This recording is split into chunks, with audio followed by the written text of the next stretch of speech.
Yan. Kuha sila ng mga pusit, no? Yan.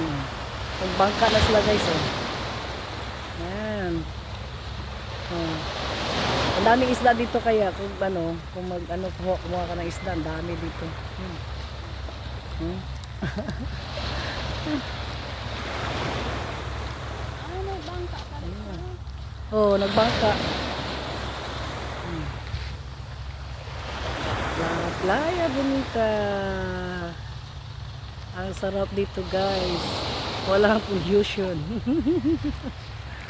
Oo.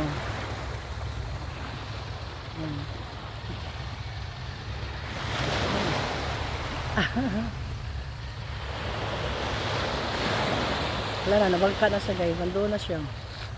Ano siya, kumuha na siyang isda doon. Mga pusit, mga tsuka ba? Ayan.